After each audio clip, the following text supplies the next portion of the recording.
you know about this project, Korean War Veteran Digital Memorial Project? How do you feel about participating in this project? And why are you interested in doing this? Well, I just feel someplace along the line that's going to help somebody. Somebody wants to know information, and that's the way you get ask questions, get answers, take the answers, boom, you come up with whatever. Where did you hear about this program? I saw an ad in the paper many years ago about Korean War veterans. And I said,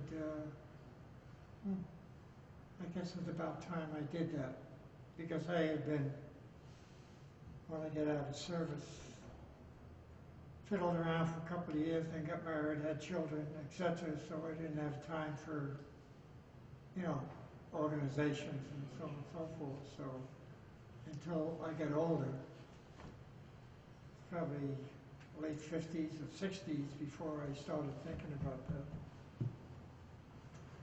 And I got involved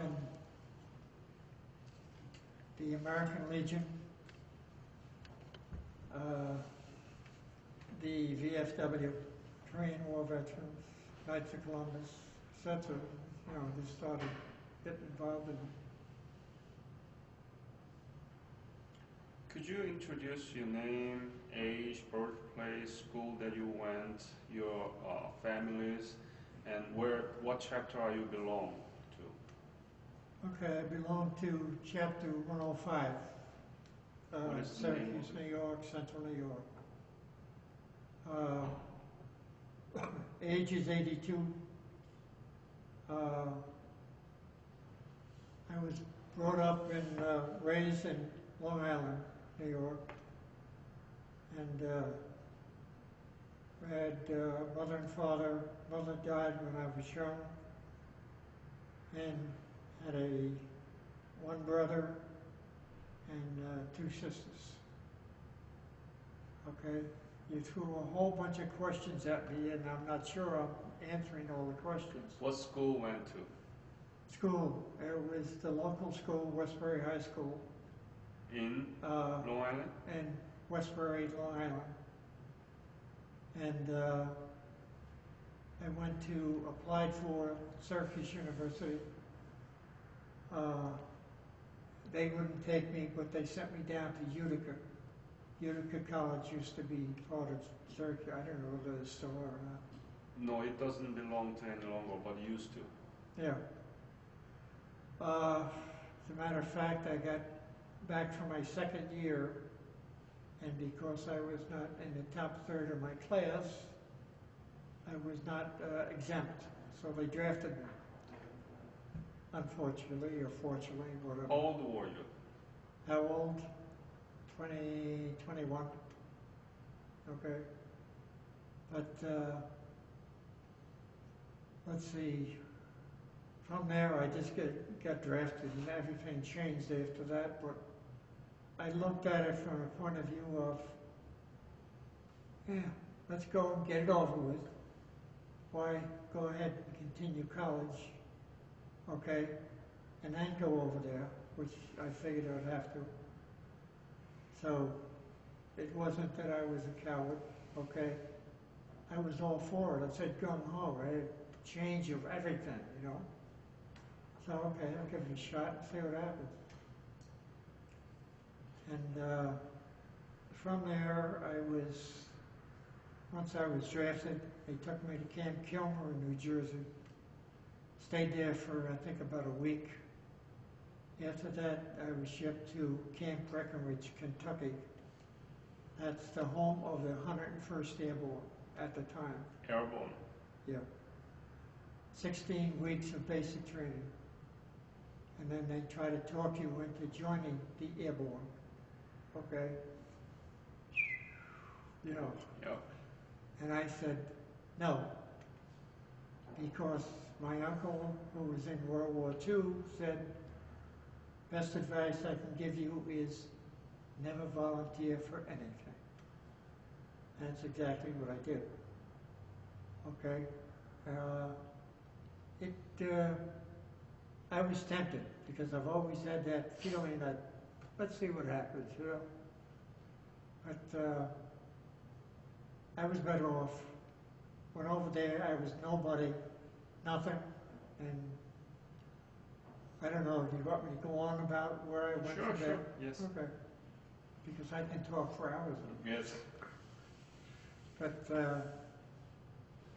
from there, after basic training, 16 weeks of infantry training, I went to, was shipped out to the West Coast, Fort Lawton, Seattle, Washington. And these pictures come in handy because there's a picture in there of 4 of us. You want to show? Yeah. Good.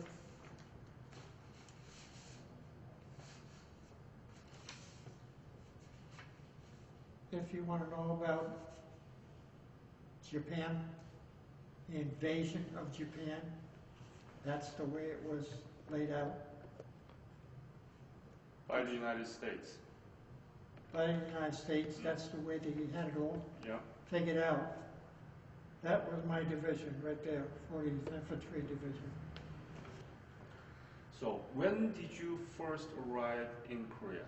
And when did you left Korea? I arrived April of '52. Where? Pardon? Where? I arrived in Korea. Korea where? Can you give me the name of the Well, province or up in the city? Kumsa Valley with Baker Company, 40th Infantry Division. Okay, and that's what I was going to show you here. The Iron Triangle. Mm-hmm. Oh, that's the part that you arrived for the Yeah. first time. Yeah, Okay. you know how I got there? They said you're assigned to Baker Company. Okay, I go to Baker Company. They're stationed. They're up front online. Okay. So I go to Baker Company, or they take me to Baker Company and drop me off and say, okay, here's your replacement. Okay, fine. They put me in a Jeep and took me across that valley I showed you. And that thing, Jeep was going as fast as it could go. Evidently wasn't mine, but anyway.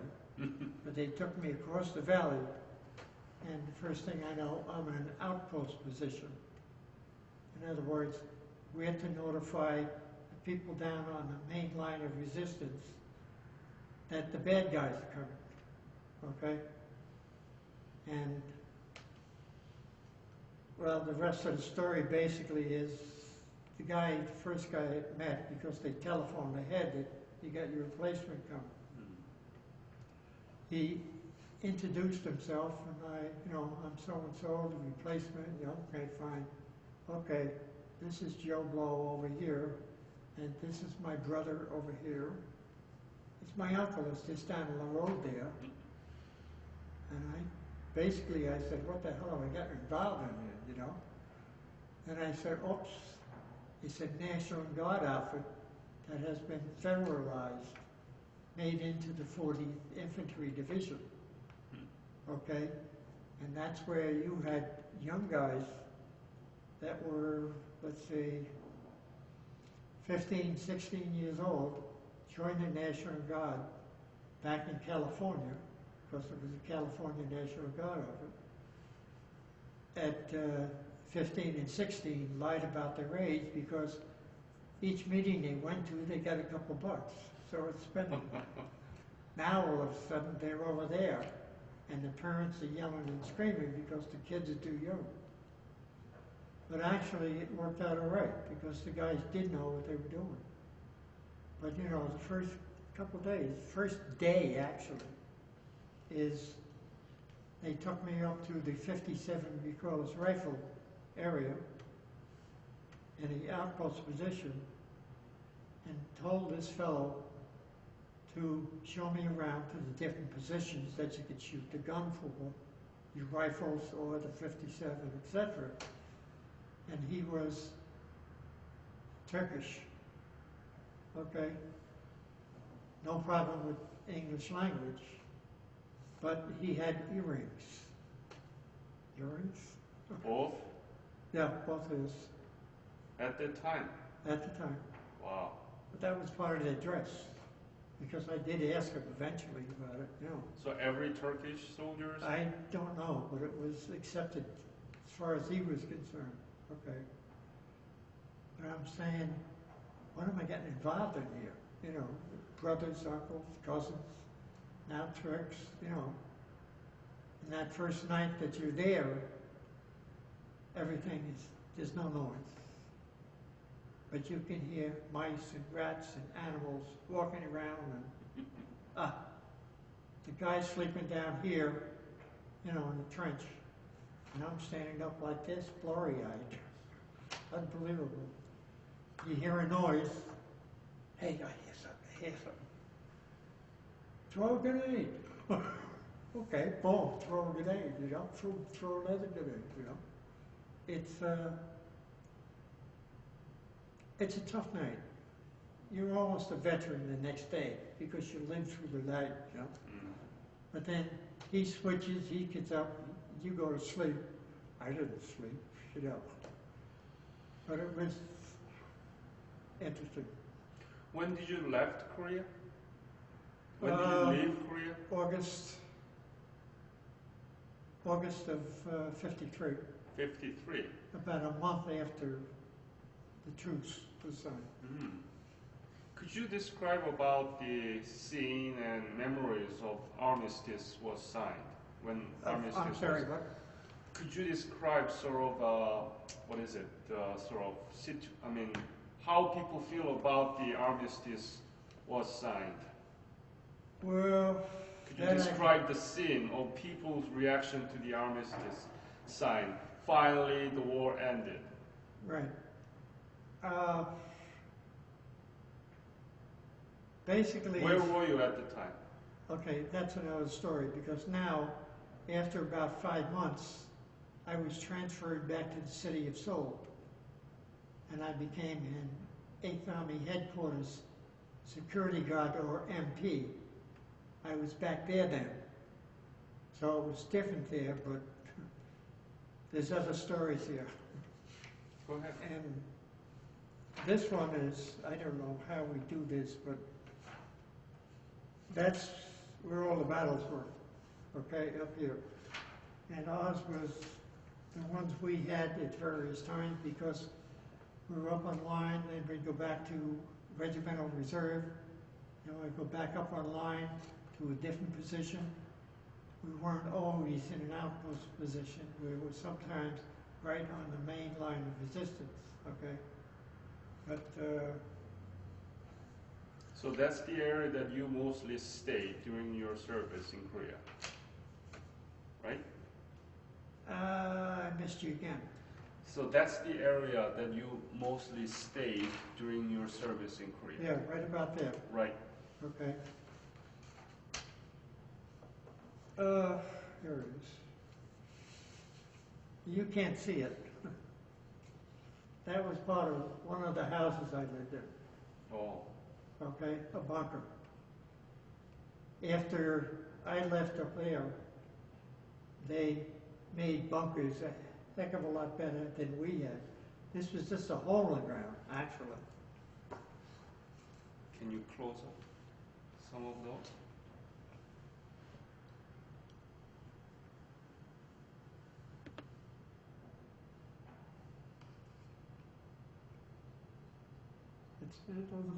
It's difficult to see.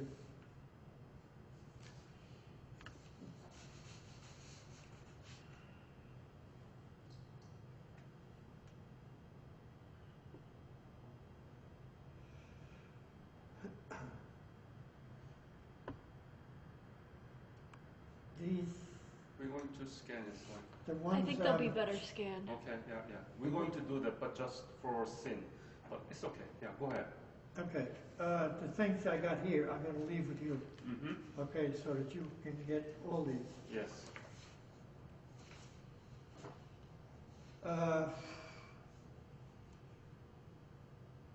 Again, that's a picture of the looking across the valley at the bad guys, okay? And then that's the other angle. this way or that way. Mm-hmm. That's the sand dune mines. Are you familiar with those? No, I don't. Because I'm not either. Mm. I'm still trying to find out what we were guarding. I thought they were digging gold up or something. But, yeah. And that's a picture of Bed Check Charlie. Mm. You've heard of it, I Mm-hmm. guess. Mm-hmm. But that's another one, a map showing you where, it says right there, 40th Division is right there, and that's where the main line of resistance is, right here.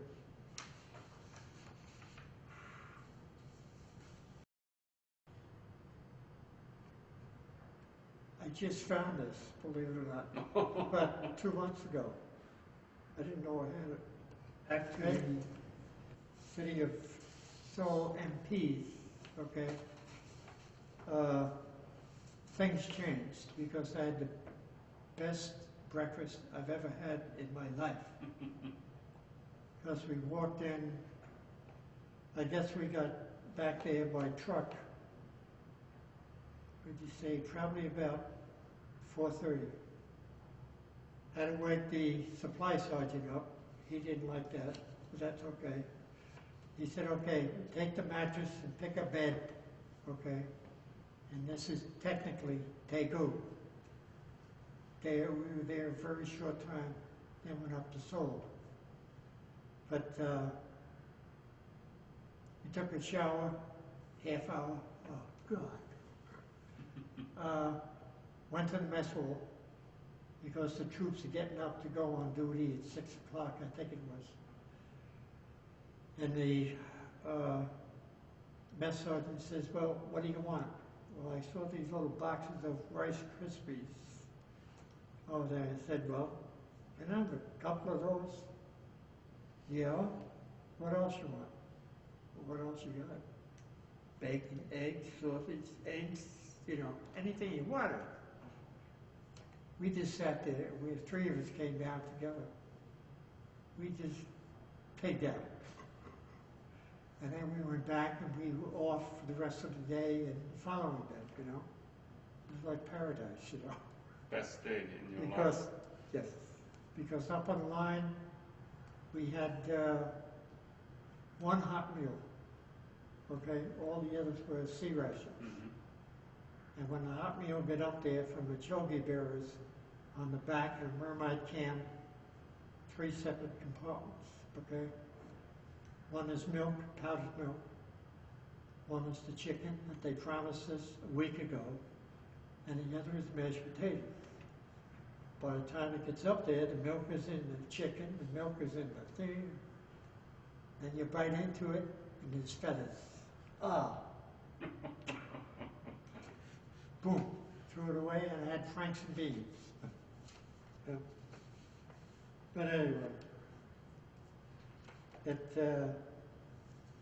was a little different, you know. But that first meal you have. And I went through a couple of weeks of training. They tell you what you're going to do. The 558 military police, which I was with, 8th Army Security Guard, we had something like 30 different posts that we guarded. All of 8th Army operations, etc. American Embassy, VIP posts, Chosan Hotel. Joseon Hotel. Yep. Good, I just had a picture of it. Yep. Right there. That's the old Joseon Hotel, original one, right? Yeah. Mm. My worst experience there was on a Sunday afternoon in the summer. I was on the main gate there, and it was hot in hell. And what comes down the road? A honey bucket. Mm. Oh, please, get out. Unbelievable. That's what I remember of the Chosen Hotel. But So during your service, what were the most difficult, at the same time, happiest and rewarding memories during your duties?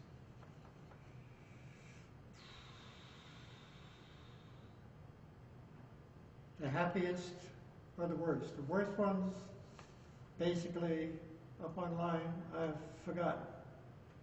I've forced myself to forget. I know a lot of times guys talk about this, that, and the other thing, but I still don't really. I don't want to talk about it. This reminds you of bad. It's got to be even up there. There were good times. Okay, joking around, buddies, you know, that you're familiar with. Maybe a little card playing or something like that, but I don't know. You just play the game, so to speak. It's not an easy thing being up there because you never know when something's going to come over on you. Or that night, the bad guys are coming to get you, so on and so forth. You hear all this action going around. I think one time was, I'm on this side, the MLR, the bad guys over there, and at 4:30 in the morning, mortars and artillery start going in over there. So you know something's going to happen, okay? Sure as heck, the troops had worked across, the Americans worked their way across the valley, and after the artillery stops, that's when they go up the hill. We get the hell beat out of them. Intelligence had told them there's nobody on that hill, so don't worry about it. Yeah, sure. It was like sitting in a movie theater because we were not allowed to do anything. Just stay out of it because we were on the phone. Hey, what's going on here? Is that coming here or whatever, you know? Sort of frightened. But you never know when the guy over here is going to get bumped, just like that, okay? So I find it better if I stay away from that stuff, okay? I got enough good memories, which are basically with the MPs, okay? Naturally. Although I was on duty at the time, I forget what I was, the driver on a patrol or corporal of the guard, sergeant of the guard or something. We got a call from one of the posts saying Mama-san came down. Mama-san said, GI's screwing up, you know, shooting the gun off, so on and so forth. So since we were the closest, we took the Jeep, went up the road, and we find out where it is, where the noise is, and Mama-san's out in front, waving like this. And figuring the guy has to be drunk, okay? I took my belt, my cartridge off, my guitar off, my helmet off, etc. Walked in, made believe I was drunk. Got to him because they have the big gates in front. You walk in, and then he has the porch that he was sitting on, you know, sitting there with his rifle, carbine. And I don't know why I was so brave, but I walked up and said, hey, buddy, I did a drink, you know. I got the rifle away from him. He asked him what his problem was. He's walking guard duty for the Air Force. He jumped the fence, found some booze, and he's drunk. Of course, that would be my responsibility to turn him in. But he's Air Force, I'm Army. I said, no way am I touching him. I left the other national policeman and that's what it was. I was a corporal of the guard that night. Left the driver with him, took the rifle, and drove back to 8th Army headquarters, which is right across the street from, went to 5th Air Force headquarters, right across the street from 8th Army. Asked for the sergeant of the guard. Sergeant of the guard, I got a problem. I got one of your guys up here that's drunk and walking guard duty. Oh my God. So, he liked to, wow, called me a liar or something. I said, well, you just follow me, okay? Went off and he took care of it. I didn't want to get involved in it because the guy could have been hung. I don't know whatever happened to him. But usually when you jump the fence, you walk in guard duty, you got a responsibility and you can get hung, court-martialed, et cetera, and we don't want to do that. Mm-hmm. So it worked out what it looked like then. Now this is something I picked up after I got back here. So that's from American newspaper? Yeah. Okay.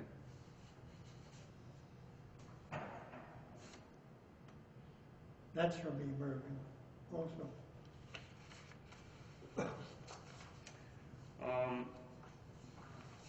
Then you're familiar with that one. Sure. Well, she had a big fire a couple of years ago. Yes, that's right. Did you have a chance to work with Korean soldier, Katusa, or any other foreign Yes, troops? we had Koreans integrated into the 40th Infantry Division, you know, the various squads and that. As a squad leader, I had one, okay? It was difficult. It was difficult because of the language barrier. And I also had a fellow from New Jersey that I don't know what his physical problem was, but you couldn't always talk, stuttered, etc. And I kept saying, boy, when we go back up there, and I'm squad leader this time, okay? Because when they came offline, back to Division Reserve, okay, that's when they said, you're now squad leader. Okay, so we practiced a bit, so on and so forth, okay? And I'm thinking to myself, boy, if we go back up there, and I've got this Korean, that he's getting better, but, you know, there's still... But you said he was from New Jersey. No, the Korean and a fellow from New Jersey. Okay. Okay, one was from, I guess you'd call it the Rock Army. Okay, I don't know where he came from, but he was in our squad. Mm-hmm. And there were a number of them in different companies. But it did make it a problem because of, with this guy from Jersey and the Korean, will they understand me? Okay, do this, do that, hurry, quick, you know, whatever. So it sort of bothers you. So when I got transferred back to 8th Army, that had nothing to do, I don't know what brought it about anyway. And as I was leaving the company to get a truck, I ran into the Colonel Truman, who was a nephew of President Truman. And he was our regimental commander. And I said, hey, I don't want to go. Where am I going? You know, I know these guys, you know, live with them. He looks at it and he said, man, that's 8th Army. I can't help you, son. Good luck. Because it was over his head, okay? But, you know, okay. I go on another adventure, that's what I was saying, you know? But it was a better and easier life, plus the food was a hell of a lot better. Loved it. So in that Iron Triangle region, whom did you fought against? Was Chinese or North Korean soldiers? We didn't pick out which ones. I think it was Chinese, mostly, yeah. But, yeah, it would have been Chinese, because I don't think the North Koreans were back in shape enough to do anything. Exactly, yeah. In fact, the guy that was, he continued with, he's with the Korean War veterans here also. He was with the 40th Division, but he didn't come in until about a year after I did. But he was there online when the truce was signed, okay? And a lot of the guys from our lines went down the bottom of the hill, and they came, the Chinese from that side came down the bottom of the hill and shook hands, etc., you know? Even though they were told, don't do that. Because you never know what, you know, what can happen, you know. Any other pictures that you want to show us and explain? Well, there's a whole bunch of them, really. Just few. That I showed you. Right? That Yeah. was,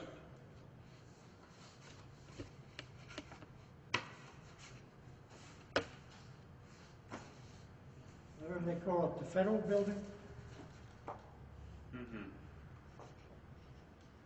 Oh, yeah. Yeah. Yep. City Hall, Yes. okay? It's very interesting to see all those I don't know where these are. We call it the 1,000 Steps. 1,000 steps. I see. I drove a Jeep up there one time because we were curious, what the heck, what's up there, you know? But that's the PX. I don't know where these are, but I took pictures. Hmm.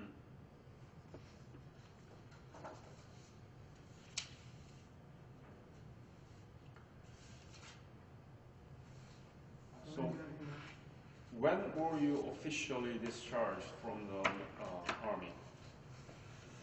2 years of active duty and 6 years of inactive duty.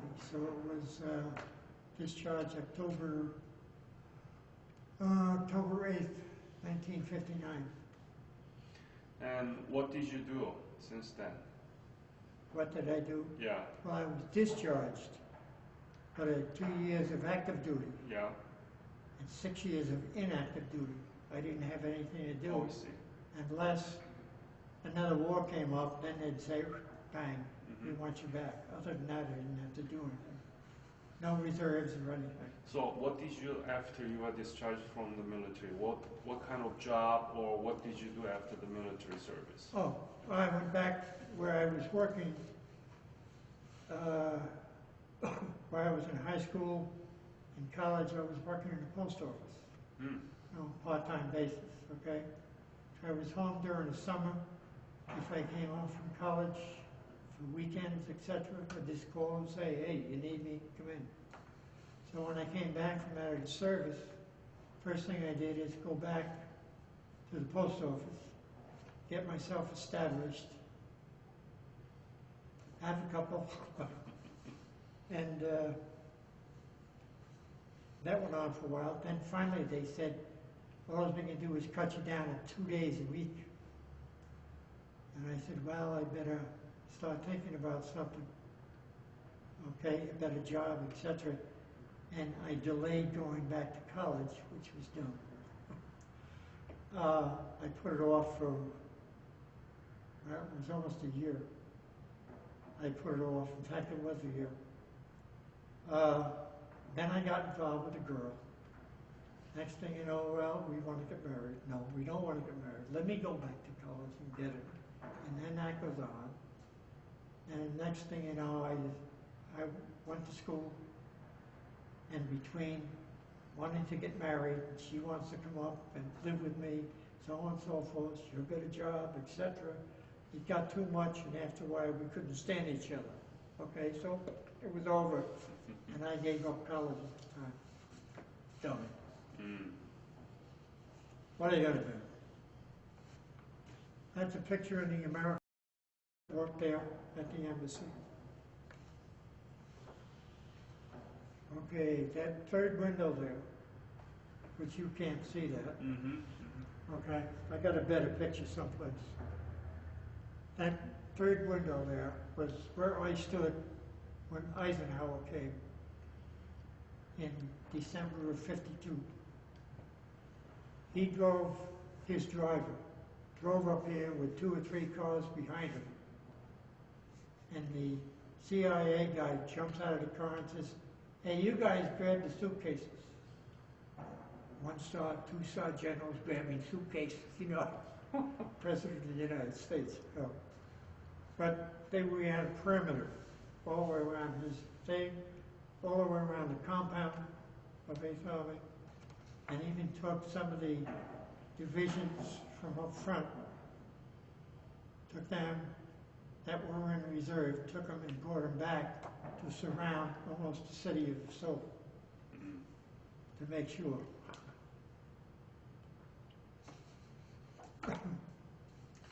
What was your what was the reaction of your family when you returned, and When I returned home, what people say about you? You returned. truthfully, Yeah. hey Dick, where the hell you been?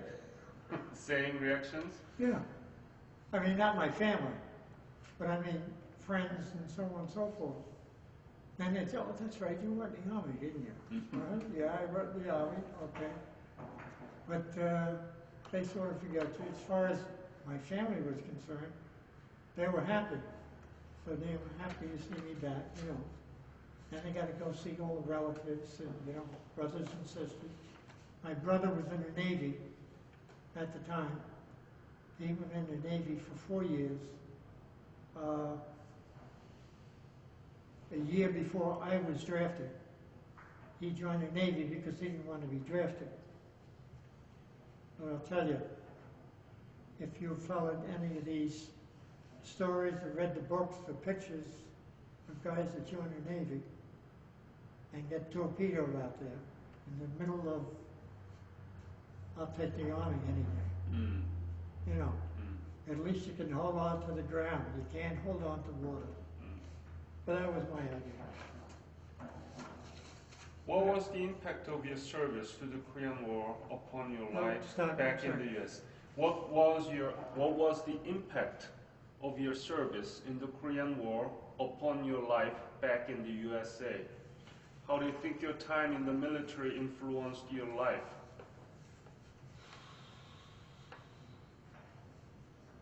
No, I don't think I really thought about it. I mean, it was an idea. I've did my duty. Okay? So nobody could ever say, hey, you didn't do your part. You know, I did my part. But I guess I was a little different, and some guys, I didn't talk about it that much. Because 10 years later, somebody had talked to you so-and-so, oh, you were in the service? Yeah, I was in the service. I say, yes, but don't continue it on about it. I was in the Army, and I was in combat, and this, that, and the other thing, you know. Why get involved? Unless you're talking with a guy that belongs to the Korean War veterans. Then you can talk if you want, but I still don't talk that much about it. So as far as any influence on my life, no, I did my duty, spent my time, and I feel good about it. We had a Major General over in the 8th Army Headquarters, General Van Fleet. Van Fleet, yes. Okay?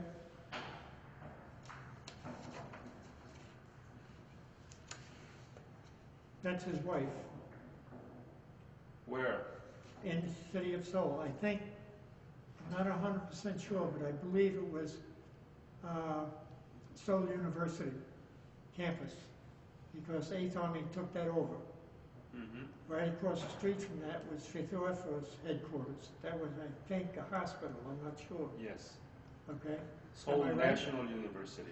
Yeah. I'm sorry? Seoul National University. Okay. And hospital. But that's General Van Fleet, and that's his wife, who she came over 52, December, and brought all the stuff from the States as a representative for the American Red Cross, okay? With the toys, clothing, this, that, and the other thing for men, women, kids, so on and so forth, okay? Did you What take they that did- picture? I'm sorry? Did you take that picture? Did I? No. Where did you get that picture from? Verified by 8th Army Headquarters. Okay?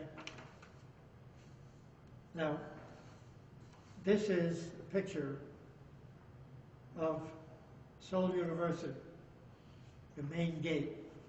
Mm. But Koreans were not allowed to come this way or that way on this main road, only military personnel. Okay? But what happened here was they had roughly an 8-foot fence, wrought iron, all the way down around the compound. Okay? Then they had a gate that was, I'd say, maybe a couple foot high, 10 foot. But the crowds, they invited them down and they put the clothes out. Here's clothes for kids, here's toys for kids, here's mama-san and here's papa-san, etc. They laid all this stuff out and they were going to let them in little by little. But the guy in the back said, I'm not going to get anything. So he pushes. Mm-hmm. He pushes. Everybody else pushes. Down goes the main gate. And they went in, and they walked over people. Unbelievable. What we had to do was, we got the order, stay back and get out of the way. Don't touch anything. The National Police then moved in. Rifle butts.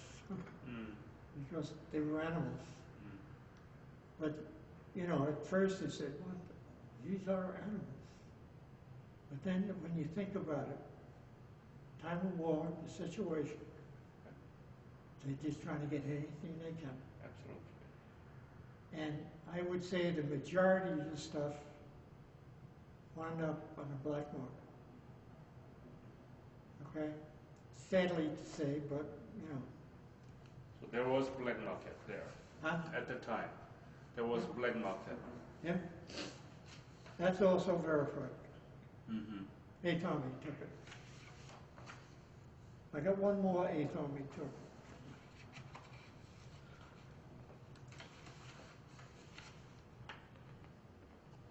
Okay? That's verified. Guess who's driving that Jeep? You? Yeah. Okay. Yeah. And notice the car in back has 4 stars on it. Who? Van Fleet. Van Fleet. Yeah. Now another one that when I come across this picture, which is 8th Army Honor Guard, okay? Down here, that's the 3rd window that I was standing when Eisenhower came, okay? Now, down here, there was that big fence, 8-foot high fence, but there were hedgerow inside, okay? Sunday afternoon, warm summer day, 2 of us around the front gate, myself and another guy was in the guardhouse out there. He was writing a letter home to his girlfriend, whatever. So I was outside enjoying the nice weather. It was beautiful. And I'm standing sort of over here where the main entrance is here, and I hear something behind me. What the hell is that? General Maxwell Taylor. Sneaking out from the band playing for him between the wrought iron and the fence and the bushes growing up there. He scared the hell out of me. And he comes through, he says, I'd rather play tennis than watch the damn, listen to the damn band. So I said, yes sir, you know. He said, you didn't have to do that. I said, well, automatic, you know. But I didn't believe that. Because he could come down by that fence and be hidden from everybody. I just hear the scraping, the hitting the shirts or pants or whatever. Something different. General Van Fleet, Omar Bradley. Okay. The legend. Secretary of Defense, Wilson, Eisenhower, Mark Clark, Burnell, Attorney General, and Arthur Bradford, Pacific Fleet Admiral. When was it? December 2 or 3, December 52. In the same area? The Seoul National University area? Yes. Yes. That's his house back here. Yeah. Now, you'll see this picture because many years ago I tried to find out who these guys were. Mm. I couldn't find out, and I put something in the graybeards. Mm-hmm. Please let me know if you can identify some of these people. Bradford I didn't know. Okay. Brunel I didn't know. Charles I thought I knew, but I was wrong. But they published it in the paper later on. Mm. This is a number of years later. But that's been in books before, but they don't have that picture. Because that doesn't have really a good picture with that. The old one is, my buddy took these, this one and this one. But it was interesting. Mark Clark eventually, Omar Bradley, you know, didn't been in the Army for a long time. Then I got, this is Captain Gimmer and his troops in us, the MPs. And having parties? Beer. Here. They always tried to have a club wherever you were to keep the troops in, rather than have them go out someplace, okay? But it was a good outfit. It was a good outfit. Everybody that was in this, to my knowledge, at my time, had to have a combat infantry badge, CIB, okay? Meaning you had time up front in the lines, so that people in the rear, if you were going to arrest them or something like that, well, gee, who are you? Well, hey, buddy, I've served my time. Where's yours? Oh, well, I'm rear echelon, you know, okay, I don't want to hear it, you know. Fun. Okay, the other time I have here is... Just one more explanation, but I have other questions to finish. These are all on the demonstrations against signing the truce. Oh. Yeah. That was another time that my boys are still up front there getting shot at, and they want to demonstrate against the truce. The Korean people demonstrated? The school kids, against the veterans.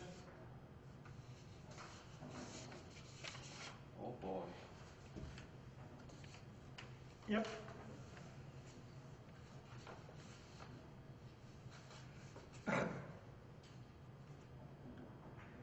You sure there was... I'm sure demonstration against the truth. Yes. Truth. Okay. Because that I got aggravated over that. Mm-hmm. But, you know, when you had to sit, you can't jump to conclusions. You have to sit back and realize, well, what's going on? Politics. That's what it was. Okay? Mm-hmm. Politics. Okay. Okay, I got to go one more because that's the veterans. When Sigmund Reed martial law was declared. Yep. Okay? Mm-hmm. And that's the same Capitol building as in those Right. pictures. Yes. Okay? And then the only other ones I have was troops coming back, Operation Little Switch, Big Switch. Mm-hmm. Okay? Very much. Thank you very much, and sharing all the stories and valuable memories of your service in the Korean War. Fortunately.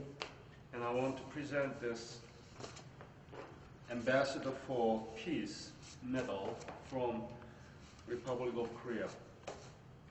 Oh, okay. Yeah, my buddy, you know my buddy, I guess. Here. Victor Spalding. Yeah. Yeah. Yeah. He got one of these. Yes. I want to put it on your... That's beautiful. I'm getting hung.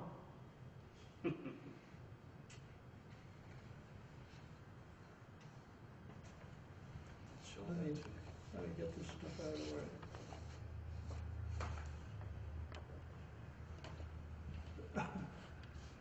Thank you again for your Thank you. sacrifice, for your service, and for the wonderful interviews. Thank you.